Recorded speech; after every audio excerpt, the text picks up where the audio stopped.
Hello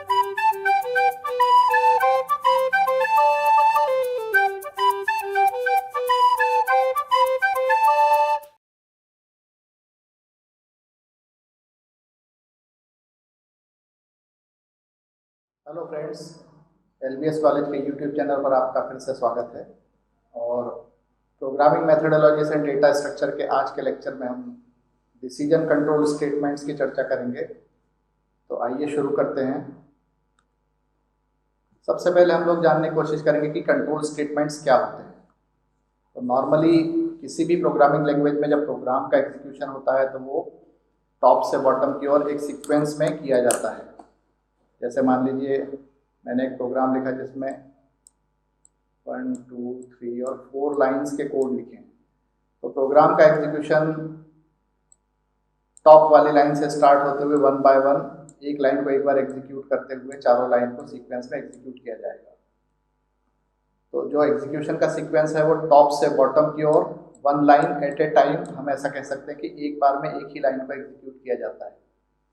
कई बार हमको ऐसी ज़रूरत पड़ती है प्रोग्राम में कि हम इस प्रोग्राम के नॉर्मल सीक्वेंस को चेंज करना पड़े, कि प्रोग्राम कंट्रोल सेकेंड लाइन के बाद में जंप करके 6 लाइन पे जाए या किसी लाइन का एग्जीक्यूशन एक से ज़्यादा बार कराना पड़े। तो ऐसी स्थिति में हमको कुछ स्पेशल कंट्रोल स्टेटमेंट्स की आवश्यकता होती है। तो हम देख लेते हैं कंट्रोल स्टेटमेंट्स होते क्या है। किसी भी लैंग्वेज में नॉर्मली सिक्वेंशियल एग्जीक्यूशन स्टेटमेंट का होता है। कुछ ऐसे स्टेटमेंट जो प्रोग्राम का इस नॉर्मल एग्जीक्यूशन सीक्वेंस को चेंज करते हैं उनको कहते हैं हम कंट्रोल स्टेटमेंट्स, और ये प्रोग्राम कंट्रोल करने का काम करते हैं। तो C++ हमको 3 प्रकार के कंट्रोल स्टेटमेंट्स अवेल कराता है। सबसे पहले डिसीजन मेकिंग स्टेटमेंट्स, दूसरा है इटरेटिव स्टेटमेंट्स और तीसरा है jump statements. Decision making statements में इफ स्टेटमेंट और स्विच स्टेटमेंट आता है। इटरेटिव स्टेटमेंट में हम 3 प्रकार के स्टेटमेंट देखते हैं, व्हाइल, डू व्हाइल और फॉर स्टेटमेंट। और जंप स्टेटमेंट होते हैं ब्रेक, कंटिन्यू और गो टू। आज के लेक्चर में हम जिन स्टेटमेंट की चर्चा करने वाले वो है हमारे डिसीजन मेकिंग स्टेटमेंट्स, और इस स्टेटमेंट में भी हम आज चर्चा करेंगे इफ की विस्तार से। तो हम देखते हैं कि इफ स्टेटमेंट क्या होता है। इफ एक ब्रांचिंग स्टेटमेंट है जिसको डिसीजन कंट्रोल स्टेटमेंट भी कहा जाता है, और इस स्टेटमेंट का प्रयोग प्रोग्राम के किसी पार्ट को किसी कंडीशन की टेस्टिंग के आधार पर एग्जीक्यूट करने का डिसीजन लेने के लिए किया जाता है।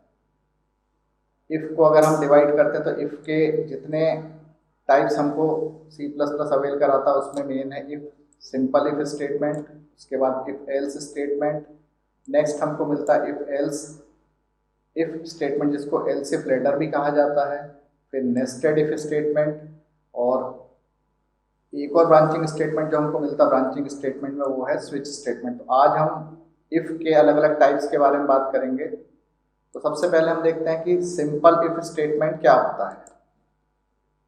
तो सिंपल इफ स्टेटमेंट को अगर हम देखेंगे तो ये केवल प्रोग्राम के किसी एक पार्ट में सिंगल ब्रांच क्रिएट करने के लिए यूज किया जाता है। सिंटेक्स को अगर हम देखें तो इफ के साथ में हमको एक कंडीशन स्पेसिफाई करनी है, और कंडीशन के ट्रू होने पर प्रोग्राम के जिस पार्ट को हम एग्जीक्यूट कराना चाहते हैं उसको हम ब्लॉक के रूप में ओपनिंग और क्लोजिंग ब्रेस के बीच में देंगे। तो जैसे यहाँ पर मैंने स्टेटमेंट 1, स्टेटमेंट 2 ऐसे कुछ स्टेटमेंट का एक ब्लॉक क्रिएट किया है, इसको हम बोलेंगे इफ ब्लॉक। तो इफ ब्लॉक में लिखे गए स्टेटमेंट का एग्जीक्यूशन सिस्टम तभी करेगा जब इफ के साथ दी गई कंडीशन ट्रू होती है। यदि ये कंडीशन फॉल्स होती है तो सिस्टम सीधे नेक्स्ट स्टेटमेंट पे आ जाएगा और इस इफ ब्लॉक को छोड़ दिया जाएगा एग्जीक्यूट किए जाने से। तो यहाँ पर इफ ब्लॉक में लिखे गए स्टेटमेंट का एग्जीक्यूशन तभी होगा जब दी गई कंडीशन ट्रू होती है। आइए एक एग्जांपल से हम देख लेते हैं। यहाँ पर मैंने लिखा if a greater than b। यदि ये कंडीशन ट्रू मिलती है तो जो स्टेटमेंट रन किया जाएगा वो है आउटपुट पे लार्जेस्ट ऑफ 2 नंबर्स का मैसेज आएगा, उसके साथ में आपको a की वैल्यू दिखेगी। फिर एक दूसरी कंडीशन मैंने इफ के साथ में दी है if b greater than a। अगर ये कंडीशन ट्रू मिलती है तो इस स्टेटमेंट को रन किया जाएगा। तीसरी कंडीशन मैंने चेक कराई इफ के साथ में if a equal to b। ये कंडीशन ट्रू होती है तो बोथ नंबर्स आर इक्वल, ये मैसेज आपको दिखाई देगा। तो यहाँ पर हमने 3 ब्रांचेस क्रिएट की है 3 इफ को प्रयोग करके। तो if statement single branch create करता है और इस ब्रांच के स्टेटमेंट को तभी एग्जीक्यूट किया जाएगा जब दी गई कंडीशन ट्रू मिलेगी। तो जैसे ये फर्स्ट ब्रांच का एग्जीक्यूशन तब होगा जब फर्स्ट इफ के साथ दी गई कंडीशन ट्रू होती है। सेकेंड ब्रांच ये है कि ये तब एग्जीक्यूट की जाएगी जब यहाँ पर दी गई कंडीशन ट्रू मिलती है। इसी क्रम में ये जो थर्ड ब्रांच लिखी गई है इसके स्टेटमेंट तब रन होंगे जब थर्ड इफ में दी गई कंडीशन ट्रू मिलती है। तो सिंपल इफ स्टेटमेंट केवल कंडीशन ट्रू होने पर क्या करना है वो स्पेसिफाई करने के लिए यूज किया जाता है। कंडीशन फॉल्स हो गई तो क्या करना है ये हम इसमें नहीं बता सकते हैं। हम केवल ये बताएंगे कि कंडीशन ट्रू है तो क्या किया जाए। यदि हमको दोनों ऑप्शन यूज करना है कि ट्रू होने पर क्या किया जाए और फॉल्स होने पर क्या किया जाए, तो हम इफ का दूसरा फॉर्म यूज करते हैं जिसको हम बोलते हैं if else. If else statement हमको फैसिलिटी देता है कि हम कंडीशन के ट्रू होने पर क्या करें और फॉल्स होने पर क्या करें, ये दोनों में स्पेसिफाई कर सके। तो यहाँ पर हम देखते हैं जैसे इफ के साथ मैं एक कंडीशन स्पेसिफाई करूँगा, ये कंडीशन ट्रू होगी तो क्या करना है वो हम इफ के तुरंत बाद बताएंगे। तो यहाँ पर ये जो सेक्शन हमने लिखा है ये वाला पार्ट एग्जीक्यूट होगा, और यदि कंडीशन फॉल्स हो तो क्या करना हो उसको हम स्पेसिफाई करेंगे एल्स में। तो आप देखेंगे इसके फ्लो चार्ट को अगर हम देखें, कंडीशन चेक होगी, कंडीशन ट्रू मिलती है तो ब्लॉक स्टेटमेंट 1 ये एग्जीक्यूट होंगे। यदि ये कंडीशन फॉल्स हो जाती है तो ब्लॉक स्टेटमेंट 2 एग्जीक्यूट किए जाएंगे, और उसके बाद में कंट्रोल ब्लॉक स्टेटमेंट 3 या नेक्स्ट स्टेटमेंट पे जाएगा। तो दो ब्रांचेस यहाँ क्रिएट हो रही है, पहली है आपकी ये वाली ब्रांच और दूसरी ब्रांच है ये। ऊपर वाली ब्रांच को जो इफ के बाद लिखा गया उसको कहा जाता है इफ ब्रांच, और जो ब्रांच एल्स के बाद लिखी गई उसको बोलते हैं एल्स ब्रांच। तो इफ एल्स में कंडीशन ट्रू होगी तो इफ ब्रांच के स्टेटमेंट रन किए जाएंगे, और अगर ये कंडीशन फॉल्स होगी तो एल्स ब्रांच के स्टेटमेंट एग्जीक्यूट किए जाएंगे। मतलब इफ एल्स स्टेटमेंट यहाँ पर दो ब्रांच क्रिएट करता है, और दो ब्रांच में से एक बार में कोई एक ही ब्रांच के स्टेटमेंट रन किए जाएंगे। आइदर इफ ब्रांच के स्टेटमेंट रन होंगे या एल्स ब्रांच के स्टेटमेंट रन होंगे। इफ का जो नेक्स्ट पार्ट है हम सबसे पहले इसको एक एग्जांपल से देख लेते हैं कि इफ एल्स को हम कैसे यूज करेंगे कोडिंग के लिए। तो यहाँ पर मैंने इफ के साथ में एक कंडीशन स्पेसिफाई की है, if a greater than b. यदि ये कंडीशन ट्रू होती है मीन्स ए की वैल्यू यदि बी से बड़ी है, सपोज मैंने ए की वैल्यू डाली है 10 और बी की वैल्यू डाली सपोज 5,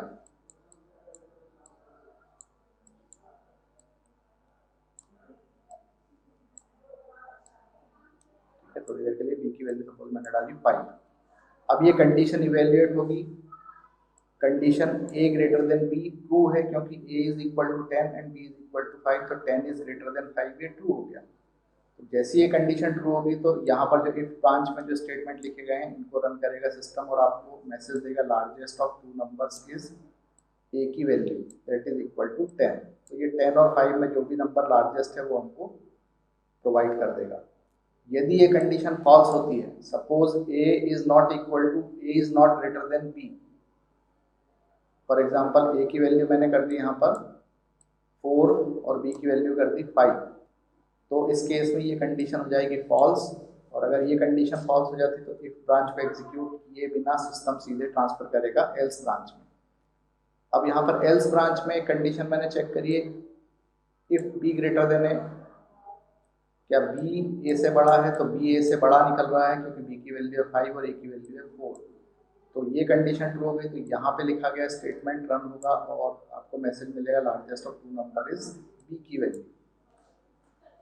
इसी प्रकार यदि ये कंडीशन भी फॉल्स हो जाती है दैट मीन्स ना तो a b से बड़ा है और ना ही b a से बड़ा है, तो ऐसे सिचुएशन में एल्स पार्ट में लिखे गए स्टेटमेंट को रन किया जाएगा और आउटपुट आएगा बोथ नंबर्स आर इक्वल।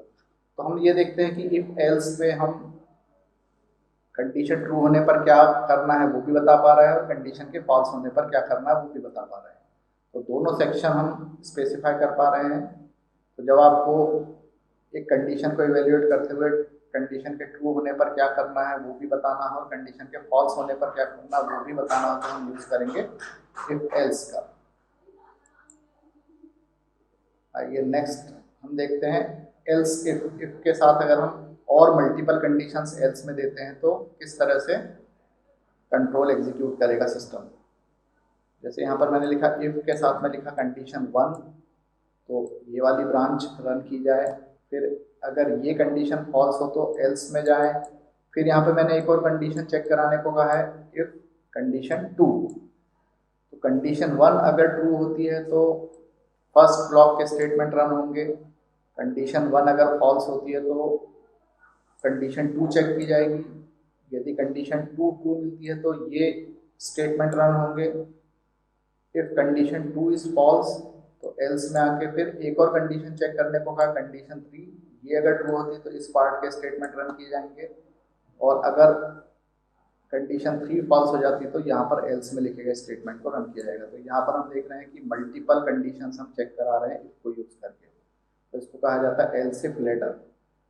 जैसे हम फ्लो चार्ट में देखें, कंडीशन 1 अगर ट्रू है तो ये एक ब्लॉक स्टेटमेंट का रन हुआ, कंडीशन 1 फॉल्स है तो फिर सेकंड कंडीशन चेक हुई, अगर ये ट्रू मिलती है तो बॉडी ऑफ एल्स इफ ये रन होता है, अगर सेकंड कंडीशन भी फॉल्स मिलती है तो फिर एक और कंडीशन चेक हो रही है, ये कंडीशन अगर ट्रू मिलती है तो ये स्टेटमेंट रन होंगे, और ये कंडीशन अगर फॉल्स मिलती है तो फिर लास्ट सेक्शन स्टेटमेंट का रन होता है। तो यहाँ पर आपको दिख रहा होगा एक लेटर टाइप की क्रिएट हो रही इफ और एल्स को यूज करते हुए, एक सीढ़ी नुमा आकृति हमको दिखाई दे रही फ्लो चार्ट में। तो यहाँ भी हम देखें तो एक आपको इस तरह का लेटर दिखाई दे रहा होगा। तो इस तरह के स्ट्रक्चर को हम बोलते हैं इफ या एल्स इफ लेटर, जो मल्टीपल कंडीशंस को चेक करने की फैसिलिटी देता है और आपको multiple branches of statement define करने की फैसिलिटी देता है। तो इस तरह से हम एक कंडीशन के इवेल्युएशन के आधार पर प्रोग्राम के किसी पार्ट को एग्जीक्यूट करना हो तो हम इफ स्टेटमेंट को यूज करते हैं, जिसको डिसीजन कंट्रोल स्टेटमेंट या ब्रांचिंग स्टेटमेंट या कंडीशन कंट्रोल स्टेटमेंट भी कहा जाता है। तो इस तरह आज के लेक्चर में हमने इफ के अलग अलग पार्ट्स को देखा। इफ का एक और जो इम्पोर्टेंट पार्ट है जिसको हम बोलते हैं नेस्टेड इफ, जब हम इफ के अंदर एक और इफ का प्रयोग करते हैं तो उसको कहा जाता है नेस्टेड इफ। ये भी मल्टीपल कंडीशन चेक करने के लिए यूज की जाती है, परंतु इसमें इफ के अंदर और इफ आ जाते हैं। जैसे हम यहाँ देखें, इफ के साथ में कंडीशन चेक कर रहे हैं, फर्स्ट कंडीशन, ये कंडीशन अगर ट्रू होती है तो फिर एक और कंडीशन चेक करने के लिए आ गई है जिसको हमने कहा टेस्ट कंडीशन 2। फर्स्ट और सेकंड दोनों कंडीशन ट्रू होगी तो ये वाले स्टेटमेंट रन होंगे, अगर कंडीशन 1 ट्रू है पर कंडीशन 2 फॉल्स है तो एल्स में लिखे गए स्टेटमेंट रन होंगे। सपोज फर्स्ट कंडीशन ही फॉल्स होती है तो ये डायरेक्ट जंप करके इस एल्स में आएगा और इन स्टेटमेंट को रन करेगा। तो इसमें जो अंदर वाला जो इफ है, जो बाहर वाले या फर्स्ट इफ के अंदर आ रहा है, इसमें अंदर वाला इफ कहलाता है नेस्टेड इफ, और ये बाहर जो इफ है जिसको हम बोलते हैं पेरेंट इफ। पेरेंट इफ को में दी गई कंडीशन ट्रू होती है तभी नेस्टेड इफ रन किया जाता है। तो एक इफ के अंदर दूसरा इफ नेस्टेड इफ कहलाता है। तो मेरे ख्याल से इफ के अलग अलग कंपोनेंट्स आपको इस लेक्चर में समझ में आ रहे होंगे। आज के लेक्चर में हमने इफ के अलग अलग पार्ट्स को समझने की कोशिश की है। नेक्स्ट लेक्चर में हम इसी का दूसरा जो ब्रांचिंग स्टेटमेंट है स्विच को समझने की कोशिश करेंगे। Thank you.